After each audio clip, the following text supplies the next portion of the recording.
जैसे ही आत्मा भीतर बाहर शोभा देता है, कोई सांख्य वाली प्रकृति उसको संज्ञाओं से निर्देश करते हैं। सब उसी से नाम भिन्न होते हैं। उस पद को संतजन राम ऐसे पद को पाकर वह अपने आप से शोभायित करता है। वैसे ही वे पुरुष भीतर बाहर सोता है और अपने स्वरूप से सदा संतुष्ट रहता है। जो पुरुष छठी भूमिका में स्थित है, उसके ये लक्षण होते हैं। वह संसार के सुषुप्त होकर स्वरूप में सावधान रहता है और उसका जीव भाव जाता रहता है। जैसे घट से घटाकाश परिच्छिन्न भासित होता है और जब घट भग्न हुआ तब घटाकाश महाकाश एक होता है, वैसे ही अहंकार रूपी घट भग्न होने पर आत्मा ही भासित होता है। सुंदर वर्णन कह दिया वशिष्ठ जी महाराज जी ने राम जी को, कि राम जी को वशिष्ठ जी बोल रहे हैं कि हे राम जी, यह छठी भूमिका वाला इतनी आसानी से वह संत पद को प्राप्त हो जाता है, ईश्वर पद को प्राप्त हो जाता है। महाराज जी बोल रहे हैं कि राम, उसे अनेक नाम हैं। कोई उसको चैतन्य बोलेगा, कोई आत्मा कहेगा, कोई ईश्वर कहेगा, कोई सांख्य वाले संज्ञाओं कहेंगे कि संत जन बोलते हैं कि हे राम, ये पद पाकर वह अंदर से भी शोभायमान होता है और बाहर से भी वह शोभायमान होता है। जैसे अंदर एक तृप्ति पलकने लगती है। शोभायमान मतलब अंदर में एक अलग सा आनंद रहता है कि वह आनंद कभी अपने अंतःकरण से नहीं जाता। और वही अंतःकरण में जब आनंद की प्राप्ति होती है तब कोई बचता नहीं। जब वही अंतःकरण में आनंद की प्राप्ति होती है तो सभी जगह पर आनंद आनंद छा जाता है। जैसे यही छठी अवस्था को, तो एक माजी ने मुझे कल प्रश्न पूछा कि बोले, जब यह पंचम अवस्था छठी अवस्था, इसको परिपक्व होने में कितने दिन लगते हैं, अथवा यह पंचम छठम अवस्था आने में कितने दिन लगते हैं? ऐसा तो कोई शास्त्र में बात नहीं लिखी कि आप यह पहली अवस्था में 1 साल रहो, दूसरी अवस्था में 3 साल रहो, अथवा चौथी में 4 साल रहो। ऐसा शास्त्र में कहीं वर्णन नहीं। मेरे हिसाब से अथवा मेरी मति गति के अनुसार मैं इसका उत्तर कहता हूँ कि जैसी मनुष्य की तड़प जगती है, भगवान की प्रति जैसी श्रद्धा होती है, तत्व ज्ञान में जितनी रुचि होती है, उतना ही वह जल्दी ब्रह्म का इस पद को अथवा इस अवस्था को वो तुरंत पा सकता है। जैसे कोई मृदंग सीख रहा है, तबला सीख रहा है, सीखने में उसमें रुचि है। जब उसमें जितनी रुचि होगी उतना वो जल्दी सीख जाएगा, लेकिन रुचि ही नहीं तो ज़्यादा सीख नहीं पाएगा।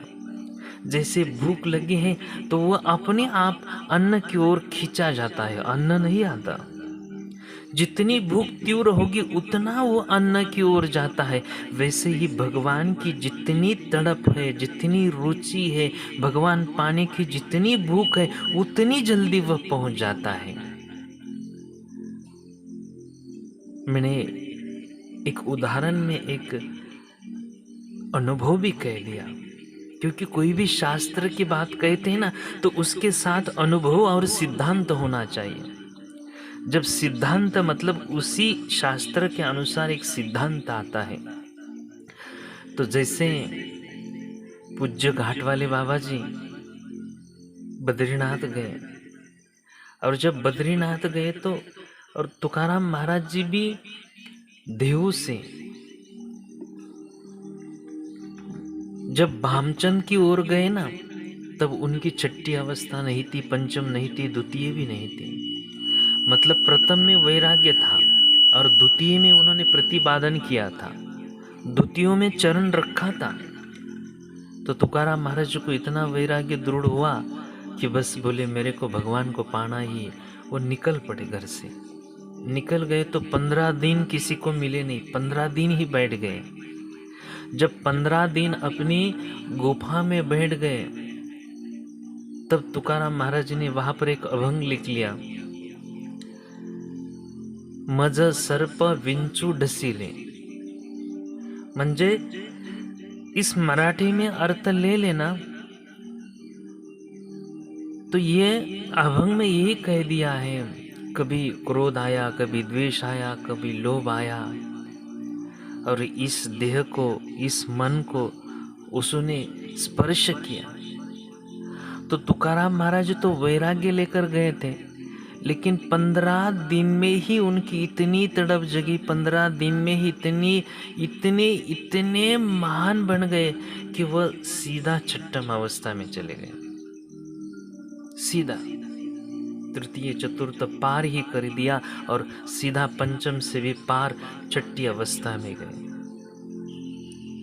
और छठी अवस्था में ही रहते रहते बस समाज का कल्याण करने लगे। लेकिन मैंने एक बार गुरुजी से सुना था कि समाज के साथ रहना है, समाज के साथ कल्याण करना है, समाज की कुछ सेवा करनी है, तो चतुर्थ अवस्था में ही रहते। भगवान कृष्ण भगवान भी चतुर्थ अवस्था में ही रहते थे। कोई संत है, समाज में रहते, समाज का व्यवहार भी करते हैं, जैसे सुकरात, सरना कसाई, सावता महाराज। तो बोले ये चतुर्थ अवस्था में रहते तो समाज के साथ भी रहते हैं, संसार में भी रहते हैं और अपने खुद में भी रहते हैं। लेकिन ये तो चतुर्थ अवस्था हो गई, भगवान कृष्ण भगवान भी चतुर्थ अवस्था में रहते हैं। तो चतुर्थ अवस्था उनको आती है, लेकिन वो तो अपने अंदर से, जैसे राधा बाबा का चरित्र आपने सुना कि उनको खिचड़ी खाने के लिए सुबह खिचड़ी खिलाई तो शाम हो जाती थी, मतलब दोपहर हो जाती थी एक कटोरी खिचड़ी खाने के लिए। तो वो सप्तम अवस्था की स्थिति बन गई। और जब सप्तम अवस्था की स्थिति बनती है तो शरीर की याद नहीं रहती, भूख की याद नहीं रहती, पानी की याद नहीं रहती, जो कोई भी की खाने पीने की याद नहीं, शरीर की याद नहीं, लंगोटी पहने या पहने, कपड़े पहने या ना पहने, भोजन किया ना किया, कुछ भी किया ना किया, कुछ भी नहीं होगा। बस अपने आप में वो स्थित होते जाएंगे, अपने आप में वो, अपने आप में मतलब अपना आपा भी वो भूल जाते हैं। शरीर भी उनको खुद ही उनको याद नहीं, तो शरीर की याद क्या रहेगी। ये छठम और सप्तम में बहुत ही ऊंची अवस्था होती है। जैसे ही प्रथम अवस्था पार करना थोड़ा कठिन होता है, भगवान की ओर श्रद्धा जुड़ना, गुरु के साथ श्रद्धा जुड़ना, ये प्रथम अवस्था। जब गुरु के साथ श्रद्धा जुड़ जाती है, भगवान के साथ रास्ता जुड़ जाता है, भगवान के साथ नाता जुड़ जाता है, तो प्रथम अवस्था पार हो जाती है। द्वितीय में सहज ही जप और ध्यान होने लगते हैं। जैसे ही जप और ध्यान सहज में होने लगते हैं तो तत्व ज्ञान में और प्रेमा भक्ति में रुचि होती है। तत्व ज्ञान और प्रेमा भक्ति की जब मतलब मिलन हो जाता है तो तीसरी अवस्था से आप चौथी की ओर निकल पड़ते हैं। जैसे ही श्रद्धा 90% से 100% तक पहुंचती है, तब उसी क्षण आपकी तीसरी अवस्था से 3.5 अवस्था में आते हैं, और जब 3.5 अवस्था में आते हैं तब उसी क्षण आत्मा का साक्षात्कार होता है। तो बोले एक माँ जी ने मेरे को प्रश्न पूछा, जब ज्ञान हुआ तो गुरुजी तो बोले 9 साल, लगभग 7 साल डिसा में रहे परिपक्व होने के लिए। लेकिन बोले महाराज जी, हम तो संसार में रहते हैं, हम तो थोड़ी इतना एकांत रह सकते हैं। पति को भी संभालना है, बच्चों को भी संभालना है, संसार भी संभालना है। फिर भी सब संभालना है तो सावता महाराज की ओर देखिए, तुकाराम महाराज जी की ओर देखिए, एकनाथ महाराज जी की ओर देखिए, जितने भी संत, नामदेव महाराज जी की ओर देखिए। अपना व्यापार संभालते संभालते अपनी खुद की अवस्था इतनी बड़ी की। तो ये एकांत रहने की जरूरत है क्या? तो मैं बोलता हूँ एकनाथ महाराज जी का उदाहरण, कि एकनाथ महाराज जी बोलते हैं कि एकांत का मतलब क्या। आप जंगल में रहने के लिए गए, उसको एकांत बोलते हैं। आप किसी गुफा में रहने लगे, उसको एकांत बोलते हैं। आप किसी पर्वत के ऊपर निर्जन अवस्था में रहने लगे, उसको एकांत बोलते हैं। आप किसी नदी की सरोवर के किनारे, समुद्र के किनारे अकेले ही रहने लगे, उसको एकांत बोलते हैं। ना, एकनाथ महाराज जी बोलते हैं कि आप कहीं पर भी रहो, कहीं पर भी रहो, लोकांत में रहो, गुफा में रहो, संसार में रहो, व्यवहार में रहो, लेकिन बस एक का अंत कर देना, बाहर के विचारों को एक में अंत कर देना। आंखें बंद की तो अपने एकांत में आप आ गए। आंखें खुली है लेकिन स्मरण आत्मा का आ गया तो अपने एकांत में आ गए। बस विचारों से, कल्पनाओं से उसी अपने एकांत में चले जाओ। और जब उसी कल्पनाओं और उसी विचारों से जब अपने आप में आप जाते हैं तो समझ लेना कि आप एकांत में चले गए। रोटी बना रहे हैं लेकिन अंदर में उसी भगवान की याद आ रही है, उसी भगवान की याद के साथ आप जुड़ गए और उसी आत्मा के साथ जुड़ गए। ये तो मैं जुड़ गए, ये बोलने में मेरी गलती है। आप जुड़ गए हैं, आप जोड़ो, ये बोलने में मेरी बहुत कमी है। जुड़ना तो जुड़ गए क्यों बोलना पड़ता है, क्योंकि समझाने के लिए। लेकिन आप ऐसा जुड़ो कि उससे अलग ही आप न रहो। जब अलग ही आप नहीं रहोगे ना, तब आपको जुड़ने की क्या जरूरत है। जैसे पानी और रस एक हो जाता है, सूर्य और सूर्य का प्रकाश एक होता है, वैसे ही आत्मा और आप एक होते हैं। उसी क्षण आपका एकांत पलपने लगेगा। आप कहीं पर भी रहो, रोटी बनाओ, सब्जी बनाओ, या दीपावली मनाओ या होली मनाओ, कुछ भी करो, लेकिन आप एक के अंदर ही है और एकांत में भी है। जैसे ही ये एकांत पलपने लगता है, जैसे ही एकांत अपना बड़ा हो जाता है, वैसे वैसे ही आप उसी परिपक्व अवस्था की ओर निकलते हैं। तो एकनाथ महाराज जी बोलते हैं कि उसी परिपक्व अवस्था कैसी आती है, कि जैसे जैसे वह मनुष्य उसी एकांत में। तो घाट वाले बाबा जी बद्रीनाथ की यात्रा करने के लिए गए, और जब बद्रीनाथ की यात्रा करने के लिए गए, बद्रीनाथ जी की यात्रा की, तो आते आते रास्ते में कोई मिल गया और घाट वाले बाबा जी ने उससे बात की। बोले मेरे को किसी तो ब्रह्मवेता ज्ञानी महापुरुष से मिलना है, बोले मेरे को गुरु करने हैं, बोले उनसे गुरु मंत्र लेना है, बोले। तो बोले ठीक है, बोले आप जाओ, बोले एक पंजाबी रहते हैं, बोले। तो बद्रीनाथ से आते आते किसी संत के साथ यह वार्तालाप हो गई, तो बोले जाओ एक पंजाबी रहते हैं, हाथ में घड़ी पहनते हैं, पंजाबी पहराव पहनते हैं और 4 पहिया पर पड़े रहते हैं। तो घाट वाले बाबा ठीक है बोले, एड्रेस दे दो। तो एड्रेस ले लिया। घाट वाले बाबा ऐसे ही पैदल निकले और उनके घर में पहुंच गए। वो घर पे रहते थे, बहू रानी है, बीवी है, बच्चे हैं, सब कुछ है। बस घर परिवार में रहते थे। एक साइड में कटिया रखी थी, उसमें पड़े थे और कोई शास्त्र पढ़ रहा था, कोई शास्त्र पढ़ रहा था और उस शास्त्र पर वही व्याख्या कर रहे थे। तो घाट वाले बाबा गए तो देखा और उन्हीं के चरणों में प्रणाम किया। बोले प्रणाम गुरुजी, बोले तो बोले ठीक है बैठो। तो उसी क्षण मतलब उसी, ये तो गुरु मंत्र कैसा दिया, सीधा ब्रह्म ज्ञान का, सीधा आत्मज्ञान का गुरु मंत्र दे दिया।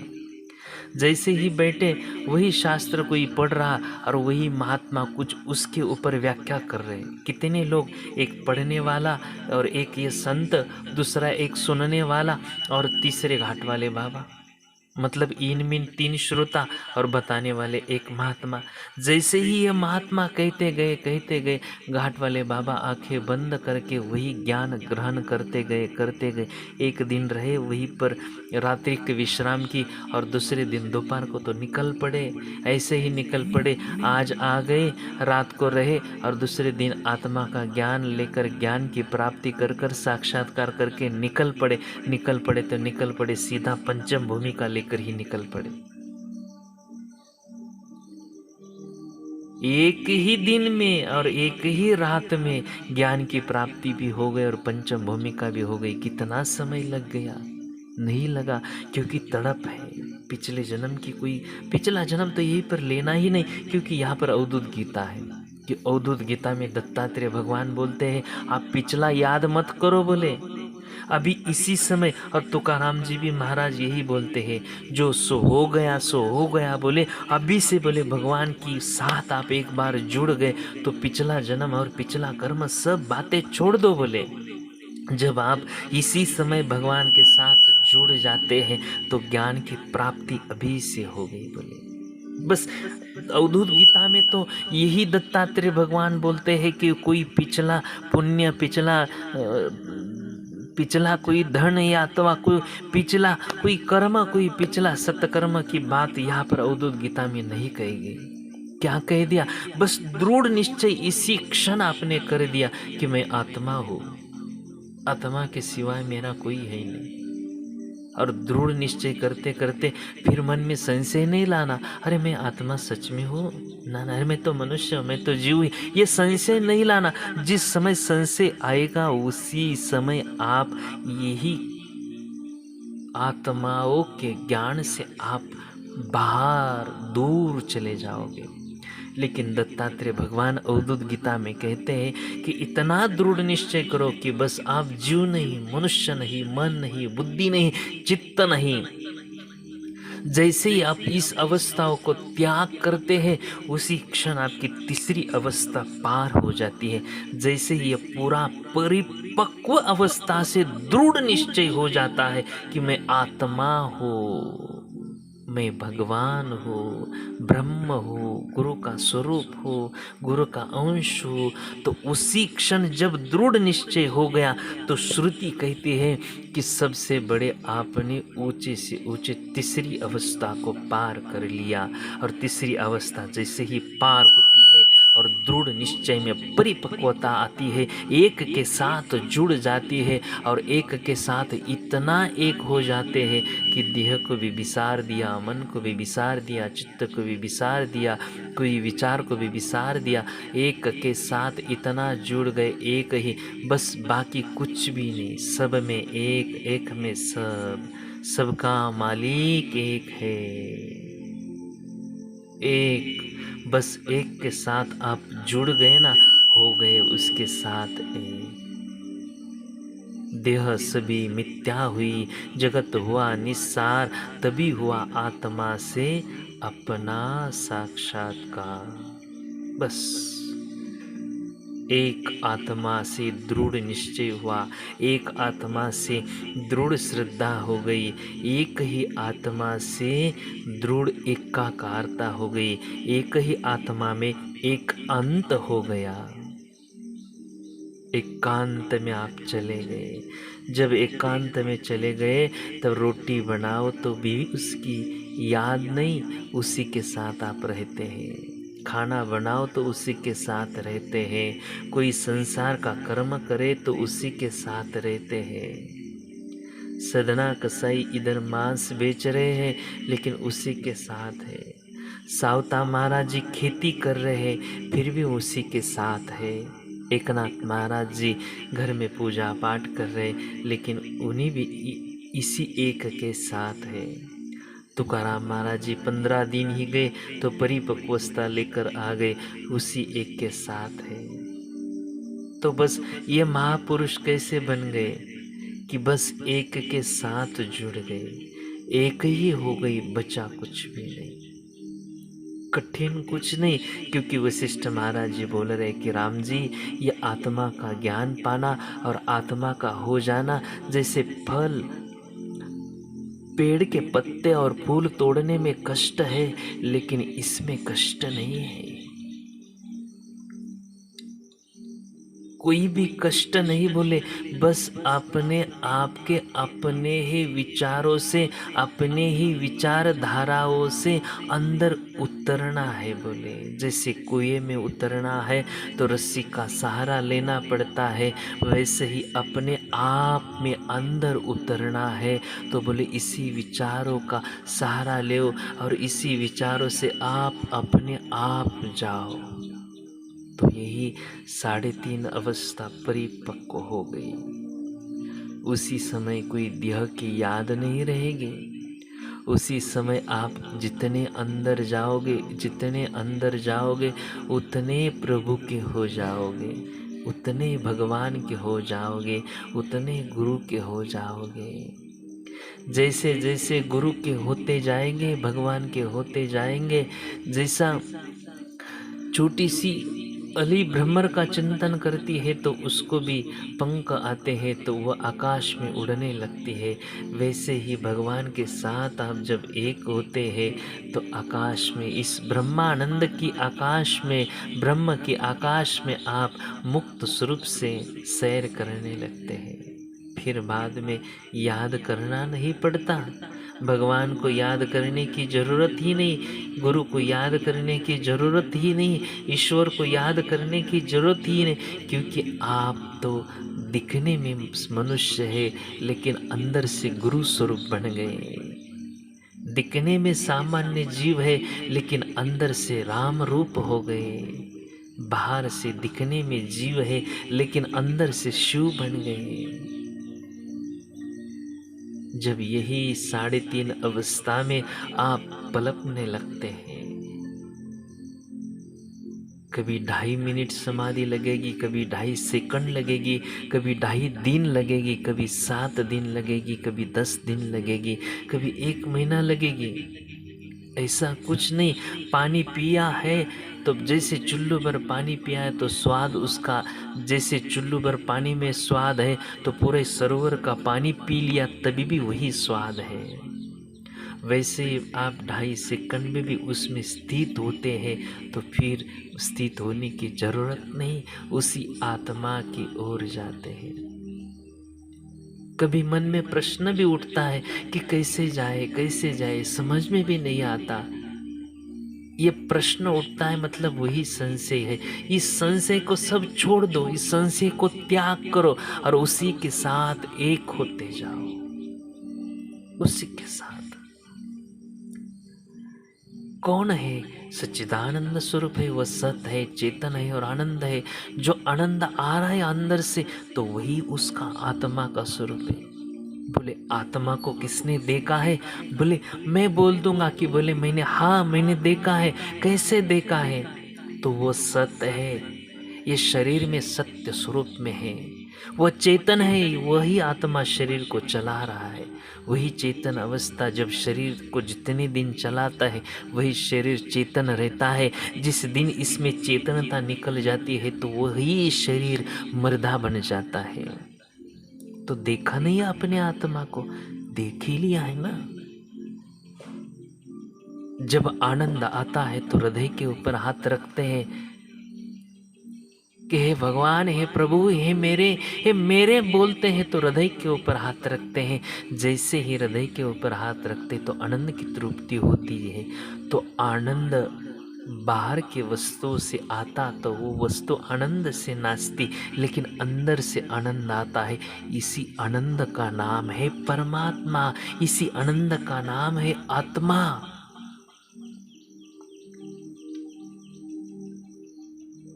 यही 3 अवस्था में, 3 स्वरूप में आत्मा अपने देह में विराजता है। अपने से वो दूर नहीं, दुर्लभ नहीं।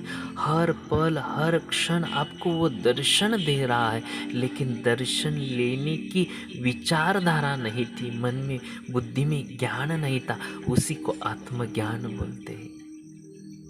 इसी विचारों से इस चेतन को देखा। जैसे हवा को आप हाथ में पकड़ नहीं सकते, हवा को आप देख नहीं सकते, लेकिन हवा को आप अनुभव कर सकते हैं।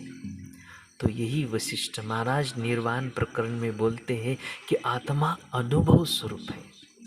उस चेतन को आप अनुभव कर रहे हैं। हवा दिख नहीं रही है, लेकिन अनुभव कर रहे। शरीर को स्पर्श होती हवा निकल रही है। वैसे ही आत्मा आपको चेतन रूप में दिख रहा है। वही आत्मा आपके शरीर को, मन बुद्धि को चला रहा है। वही आत्मा अंदर से आनंद दे रहा है। तो यह आनंद को देखो तो हो गया आत्मा। इसी चेतन अवस्था को शरीर को चला रहा है, उसी को देखो तो हो गई आत्मा स्वरूप। इसी सत्य, क्योंकि सत्य क्यों बोलते हैं? क्यों आप कुछ भी गड़बड़ी करते हैं संसार में तो अंदर से खटकता है। आप कभी चोरी की तो अंदर से खटकता है, कोई कपट किया तो अंदर से खटकता है, किसी के साथ कोई बुराई की तो अंदर से खटकता है। क्यों? कि वह सत्य स्वरूप है, वह सत्य स्वरूप है। जितना आप सत्य स्वरूप से रहते हैं उतना ही अंदर से वह शाबाशी देता है। ये आत्मा के तीन स्वरूप आपने देखे नहीं? हाँ देखे हैं, लेकिन आपके ये बाहर के चर्म चक्षु से नहीं दिखेंगे, वो तो अंतर के ज्ञान चक्षु से दिखेंगे। वही अंतर के ज्ञान चक्षु कौन से हैं? कि सत चित और आनंद को जानते हैं। मतलब जानना मतलब अनुभव करना। क्योंकि जैसे किसी चुटकी लगाई शरीर पे तो यहाँ पर अनुभव आ रहा है कि कोई मेरे को चुभ रहा है। कांटा पैर में चुभ रहा है तो वही अनुभव हो रहा है कि चुभ रहा है, मतलब दुख आ रहा है, इसी ने अनुभव किया।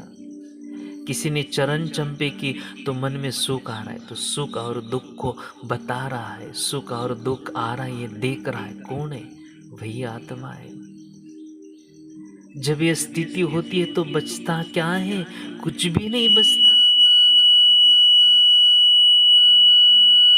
उसी को ईश्वर कहते हैं, उसी को सत्या कहते हैं, उसी को राम कहते हैं, उसी को शिव कहते हैं।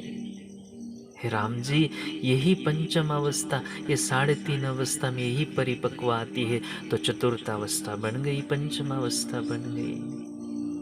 फिर अपने आप में इतने आनंद में रहने लगते हैं कि कोई शरीर की याद ही नहीं है। एकदम अंदर से खुशी खुशी आएगी, आनंद आनंद आएगा। ये बहुत बूढ़ी एकदम इतनी इतनी जैसे बूढ़े व्यक्ति परिपक्व होते संसार में, वैसे ही ज्ञान की परिपक्वता अवस्था है कि अंदर से हंसी क्यों आ रही है? क्योंकि हमें लगता है कि इतने छोटे से ज्ञान से हम अज्ञानी बने थे और इतने अज्ञान से दूर होकर अभी ज्ञानी बन रहे हैं। क्या हंसी आती है, अरे भगवान आप तो हमारे पास थे। इसलिए भागवत के शुरुआत में ही कह दिया कि भगवान ने सच्चिदानंद स्वरूप, क्योंकि भगवान ने तो इसी भागवत में पहले ही आत्मा का ज्ञान दे दिया 3 अक्षरों में। मेरा स्वरूप क्या है? सच्चिदानंद स्वरूप। सच्चिदानंद रूपाय विश्व उत्पत्ति आदि हेतवे तापत्रय विनाशाय। क्योंकि ये सच्चित आनंद रूप इस शरीर में प्रकट हो जाता है, उसका ज्ञान हो जाता है तो 3 ताप दूर जाते हैं। आदि व्याधि उपाधि, दैविक ताप, आध्यात्मिक ताप, दैहिक ताप, ये सब ताप अपने आप मिट जाते हैं। क्योंकि दैहिक ताप कैसे मिट जाते हैं कि जैसे कल के चरित्र में देखा कि अंदर से तो इतना दर्द हो रहा था भाई जी को, लेकिन हंसी हंसी कह रहे थे, आनंद आनंद कह रहे थे। तो अंतिम समय में शरीर छोड़ते समय भी कई बार बोले आनंद आनंद आनंद। क्यों बोले? कि वह सच्चिदानंद स्वरूप है ना। जब उस सच्चिदानंद स्वरूप में रहते हैं तो आदि व्याधि और उपाधि भी नष्ट करते हैं। भले रोग तो बाहर से शरीर में होगा, लेकिन उस रोग की दाहकता उसके तक नहीं पहुंच सकती। उस शरीर को वेदना दे सकता है कोई भी, लेकिन उस आत्मा और उस स्थिति को कोई वेदना नहीं दे सकता। तो आनंद आनंद कहते कहते अपना शरीर छोड़ दिया। यही आनंद की स्थिति है, यही सबसे बड़ी दीपावली है, यही सबसे बड़ी दीपावली का ज्ञान है कि सदा आनंद में रहे। अंतःकरण की कोई सफाई करने की जरूरत ही नहीं, अपने आप सफाई हो रही है। दीपावली में तो बाहर की सफाई करनी पड़ती है, लेकिन इस आनंद के स्वरूप में आप चले जाते हैं तो सफाई करने की कोई जरूरत ही नहीं है। अपने आप सफाई हो रही। खुद को मानो, खुद को जानो, खुद को पहचानो।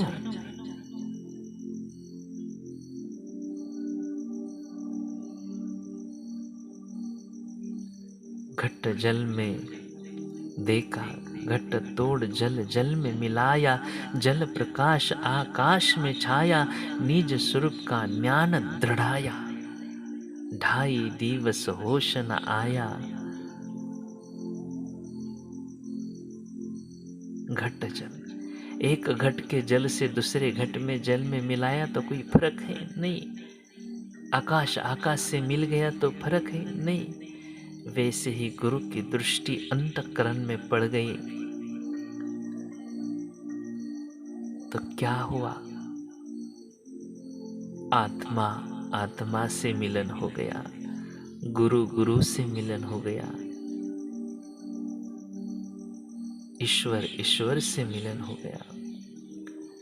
मध्याह्न 2:30 बजे मिला ईश से ईश, देह सभी मिथ्या हुई, जगत हुआ निस्सार, हुआ आत्मा से तभी अपना साक्षात्कार।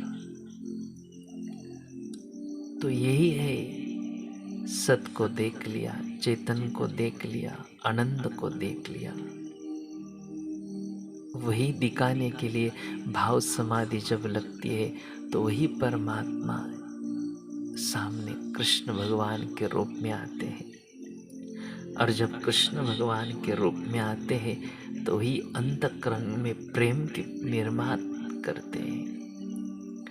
वही अंतःकरण में यही आत्मा की दृढ़ निश्चय आती।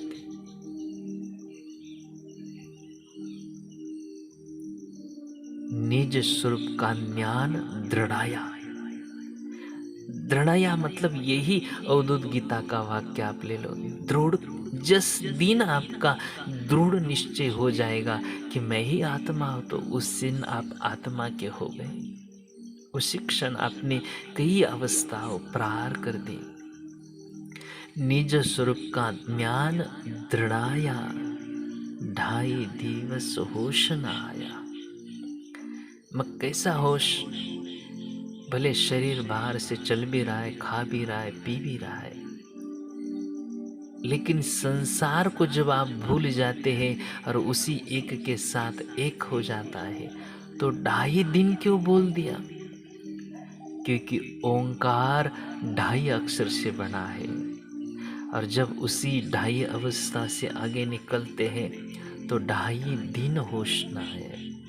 इस देह तो 3.5 हाथ का बोलते हैं। 2.5 अक्षर से ओंकार बना।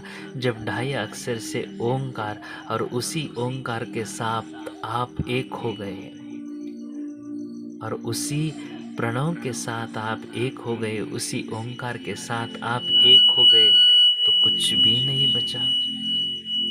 2.5 दिवस मतलब इसी ओम के साथ आप एक हो गए।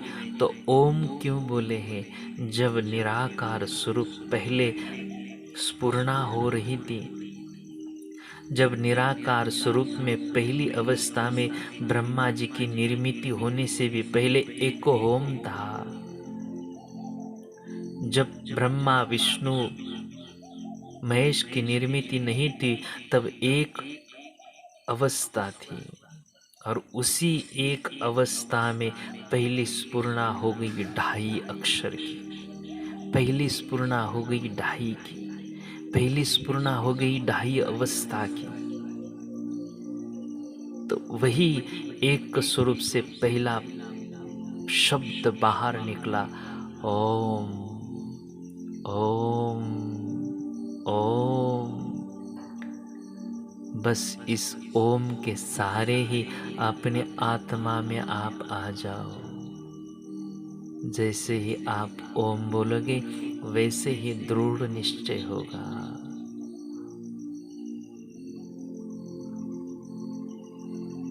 ढाई दिवस होश न आया। कैसी अवस्था बन गई? बस उसी ओम के साथ एक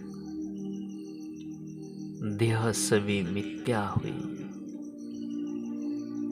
देह में कुछ आनंद आ रहा है? नहीं। देह जरूरी लग रहा है? नहीं। देह अच्छा लग रहा? नहीं।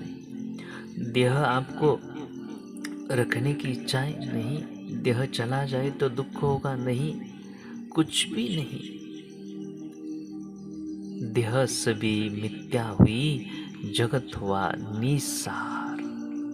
जगत में कोई सार लगता है अभी? नहीं। जगत हुआ निसार, हुआ आत्मा से तभी अपना साक्षात्कार।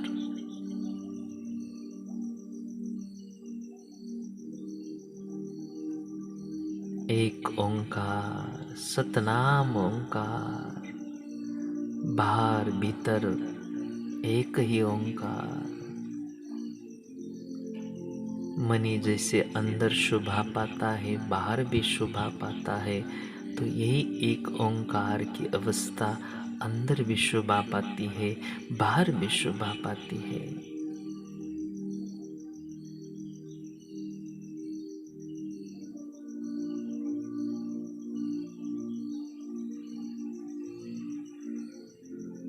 ना कोई सुनने की इच्छा, ना कोई बोलने की इच्छा।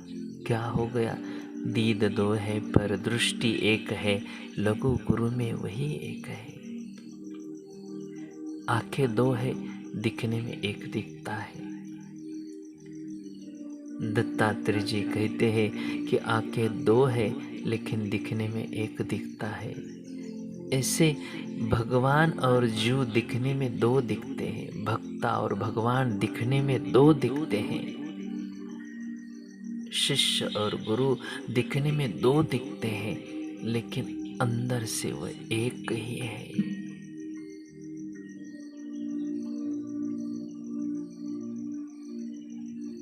दीद दो है पर दृष्टि एक है, लघु गुरु में वही एक है। ब्रह्मानंद की मस्ती पाई, आनंद की आनंद में आनंद से मिल गई। क्या बचा? अंदर से आनंद, अंदर से चेतन, अंदर से सत्य।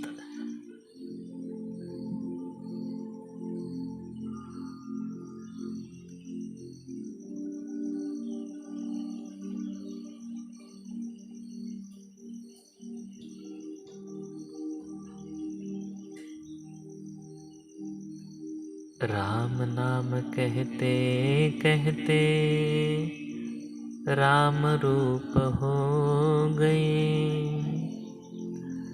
आशा राम कहते कहते आशा राम रूप हो गए।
क्या स्फुरना होवे, क्या बोले,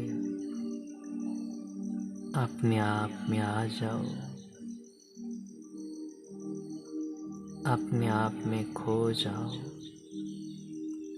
अपने आप में पा जाओ।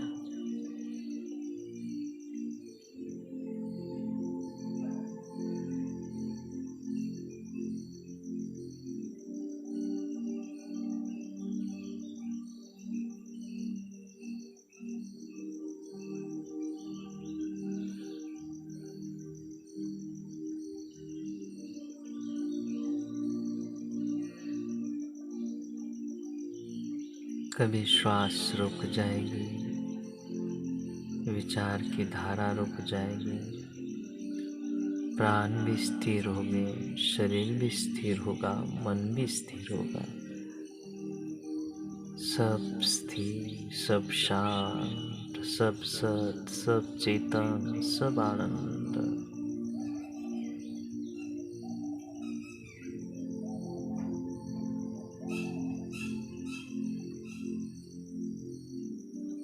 आनंद भयो रे, आज मेरा सतगुरु पामण आयो।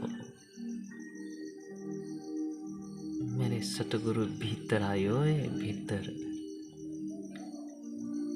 मेरे सतगुरु भीतर आयो रे।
आयो रे, भीतर आयो।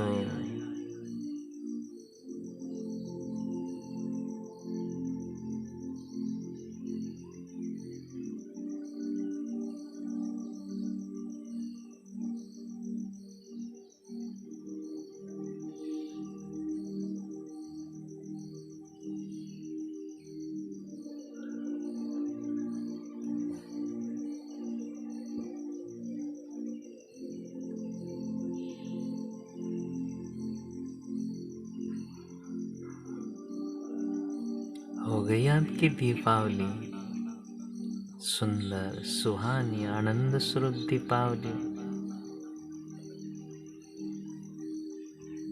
भीतर गोता मारा ना तो सच्ची दीपावली रोज ही है ना।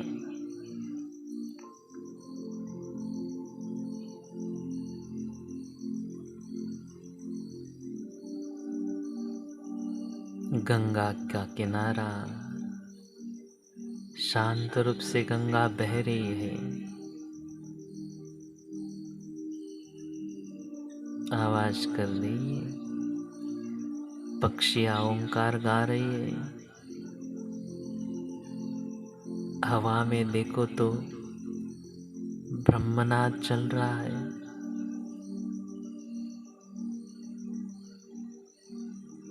ठीक से अंदर जाकर सुनो तो वही गोपियां शरद पूनम की जो बंसी सुन रही थी वही बंसी चल रही है।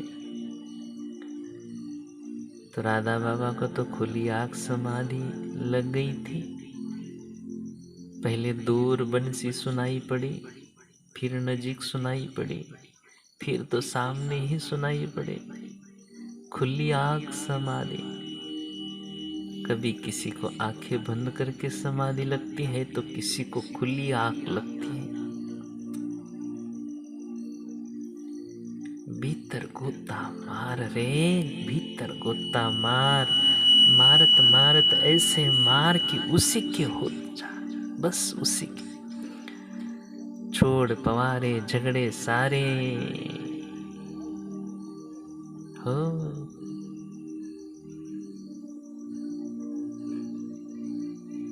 बाहर का कुछ याद ही नहीं,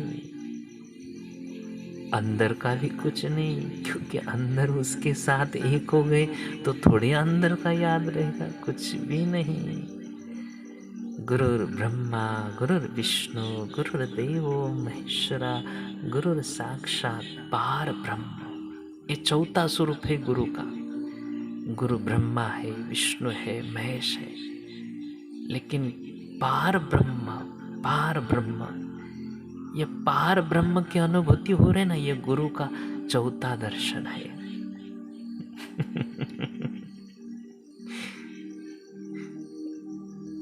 चौथा दर्शन, पार ब्रह्म स्वरूपम,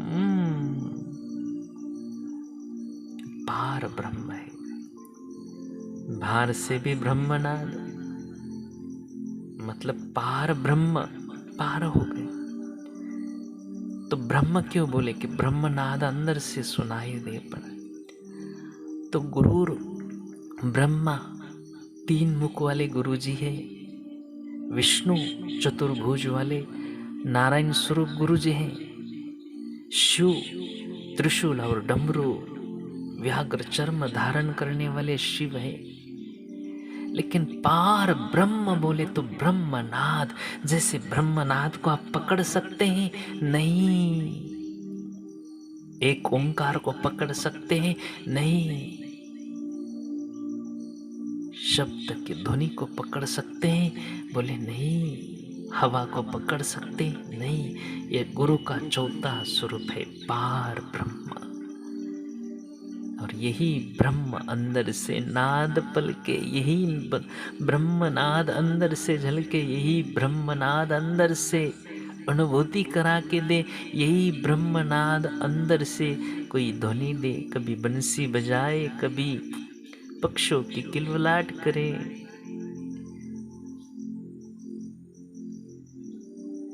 तस्मै श्री गुरवे नमः। तस्मै श्री, श्री मतलब राधा, श्री मतलब ऐश्वर्य, श्री गुरवे नमः। श्री, जिसके जीवन में श्री आती है ना, जिसके जीवन में राधा आती है, जिसके जीवन में राधा का स्वरूप मतलब भक्ति। भक्ति क्या है? एक ओंकार के साथ जुड़ गए ना, असली भक्ति की। अपने तिलक लगाया, माला पहने दीन, भगत हो गए, तो ये भक्ति नहीं, भगत है भगत। भगत जगत के भी ठगत है और खुद को भी ठगत है। दिखाने में भगत है, दिखाने में नहीं, असली भगत होना चाहिए। श्री, तस्मै श्री गुरवे नमः। जिनके अंदर में श्री जगती है ना, तो भक्ति जगती है। और वही भक्ति क्या करती है? गुरु, गु मतलब अंधकार, रु मतलब प्रकाश, अंधकार से प्रकाश की ओर यही राधा मैया गुरु के स्वरूप में लेकर जाती है। तो शुक मुनि बोलते हैं कि राधा मैया तो पिछले जन्म में मेरे गुरु थे। तो क्यों बोले कि पिछले जन्म में उन्होंने मेरे को अंधकार से लेकर प्रकाश की ओर लेकर गए। कौन सा प्रकाश? ज्ञान का प्रकाश, आत्मा का प्रकाश। इसी को गुरु बोलते हैं। तस्मै श्री गुरवे नमः। जय जय मेरी राधा मैया, जय जय मेरे कृष्ण कन्हैया। अब बोले राधा और कृष्ण अलग है? नहीं, एक ही। तो गुरु कौन बन गए? राधा कृष्ण। पहले राधा देते हैं, पहले श्री देते हैं, फिर बाद में आत्मा के साथ एक होने की शक्ति देते हैं। तो क्या बन गए? राधा कृष्ण। कृष्ण क्या करते हैं? कि आत्मा की ओर आकर्षित कराते हैं। कृष्ण क्या करते हैं? ज्ञान की ओर आकर्षित करते हैं। आप और हम कथा क्यों सुन रहे हैं? क्यों उन्होंने आकर्षित किया ना। ऐसे तो कई करोड़ लोग हैं इस धरती पर, सब थोड़ी सुन रहे, क्योंकि जिसको उसने आकर्षित कर दिया वही इतना बड़ा ध्यान कर सकता है, इतनी बड़ी समाधि कर सकती है और इतना बड़ा एक ओंकार के साथ एक हो जाता है।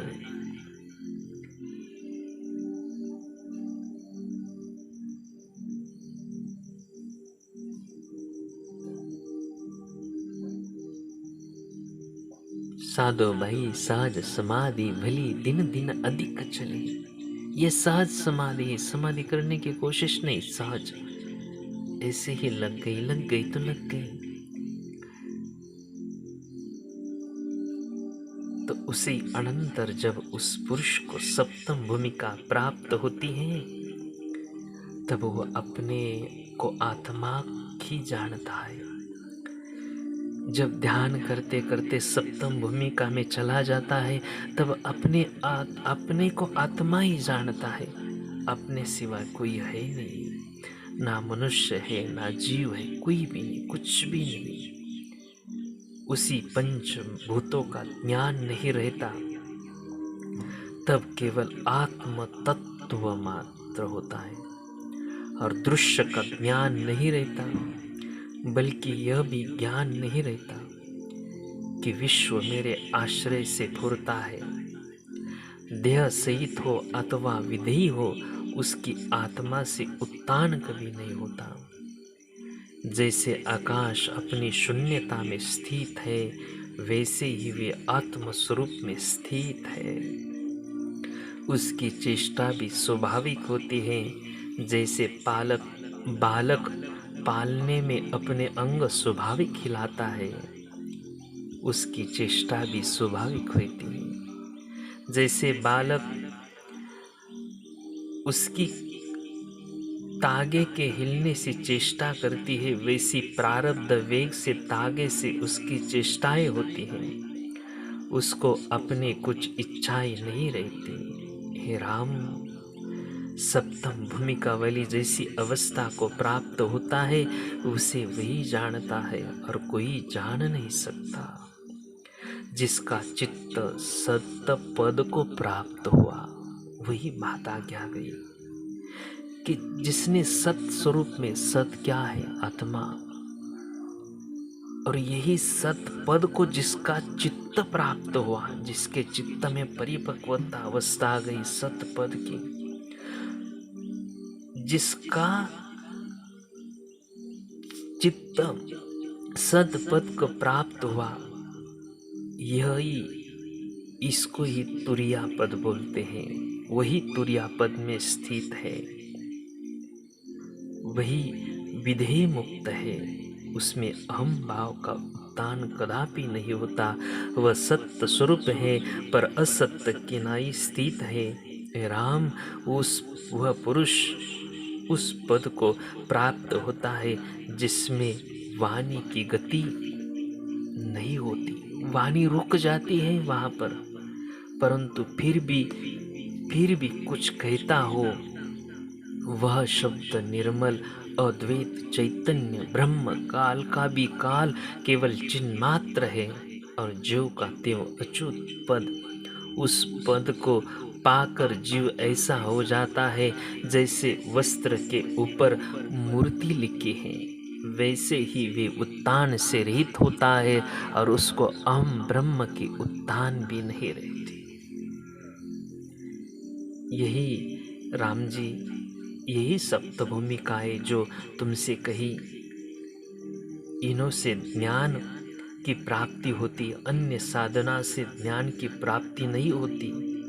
हे राम, जब पुरुष ज्ञानवान हो तब जानिए कि उसकी वृत्ति प्रथम भूमिका में स्थित होती है। इसमें तुम भूमिका की ओर चित्त रूप चरण रखो, तब तुमको स्वरूप की प्राप्ति होगी। हे राम, तीसरी भूमिका तक ये सब कामनाएं निवृत्त होती हैं। जब तीसरी भूमिका आती है तब कोई काम नहीं बचता, केवल एक आत्म पद की कामना रहती, एक ही मन में कामना रहती, बस मेरे कृष्ण कन्हैया को पालो, मेरे राम जी को पालो, मेरे गुरु को पालो, एक ही आत्मा पद को पालो, बस दूसरी कोई कामना नहीं बचती, सब कामना छूट जाती है। तीसरी भूमिका तक शरीर छूट जाए तो मनुष्य और जन्म पाकर ज्ञान को प्राप्त हो, यदि चतुर्थ भूमिका में प्राप्त होकर शरीर छूटे तो फिर जन्म नहीं होता, फिर बाद में माँ की गोद में, माँ की गर्भावस्था में आना नहीं होता, वो चतुर्थ पद में ही उसको मुक्त हो जाता है, क्योंकि आत्मा पद की प्राप्ति होने पर कुछ पाने की इच्छा ही नहीं रहती है। जब मन में कुछ चाह ही नहीं, कुछ पाना ही नहीं, कुछ चाहिए ही नहीं, जब ऐसा मन में होता है तभी चतुर्थ भूमिका आती है। किसी की इच्छा नहीं रहती, बस सभी इच्छा छूट जाती है, सब इच्छा छूट जाती है, सब इच्छा छूट जाती है। जैसे जैसे इच्छा परिपूर्ण छूट गई, कुछ भी पाने की इच्छा नहीं, कुछ भी, तो मानो आप यही चतुर्थावस्था में चले गए हैं। और जिसको चतुर्थ भूमिका प्राप्ति होती है उसको स्वरूप की प्राप्ति होती है। तब फिर इच्छा कैसे हो? जैसे भुना हुआ बीज उगता है वैसे ही उस चित्त ज्ञान अग्नि से दग्ध हो जाता है, क्योंकि वह सत्य पद को प्राप्त होता है। इसी से वह जन्म नहीं लेता और मरता भी नहीं, संसार को स्वप्नवत देखता है। पंचम भूमिका वाला सुषुप्ति की तरह होता है, जैसे निद्रा में कोई फर्क नहीं पड़ता। निद्रा में किसी ने गाली भी दी, किसी ने स्तुति भी कराई, और निद्रा ने किसी रसगुल्ला भी जीभ में रख लिया तो कोई फर्क नहीं पड़ता। जैसे निद्रा में होती है वैसे ही पंच भूमिका में होती है। छठी भूमिका साक्षी रूप तुरिया पद में है। सप्त तुरियातीत निर्वाच्य पद है, सप्त तुरियातीत निर्वाच्य पद है। हे राम, इतना कहने का प्रयोजन यही है, वासना का त्याग कर और अचित पद को प्राप्त हो। इसका अभिमान होना ही वासना है, जब इसका अभिमान निवृत्त हो तब शांति होगी। परिचित न अहंकार न रहेगा। आत्मा के अज्ञान से अहम भाव हुआ है और आत्मज्ञान से ही लीन हो जाता है। हे राम, संसार एक नदी है, उसमें आदि व्याधि और उपाधि रोग तरंग है। राग द्वेष रूपी छोटे मच्छ है और तृष्णा रूपी बड़े बड़े मच्छ है, उसमें जो दुख पाता है। जैसे जल नीचे को चला जाता है, वैसे ही मृत्यु के मुख में संसार चला जाता है। उसमें अज्ञान की जल भरा है। हे राम, तृष्णा से पुरुष बंधे हैं, इसमें तुम हत्ती की तरह वैराग्य और अभ्यास रूपी दांतों से तृष्णा रूपी जंजीर को काटो। हे राम, तृष्णा रूपी सर्पिनी विषय रूपी पुत्कार से विचार रूपी बेल को जो गिलती है, जलाती है, उसे जीव रूपी किसान दुख पाता है। इससे तुम वैराग्य रूपी अग्नि से उस सर्पिनी को जलाओ।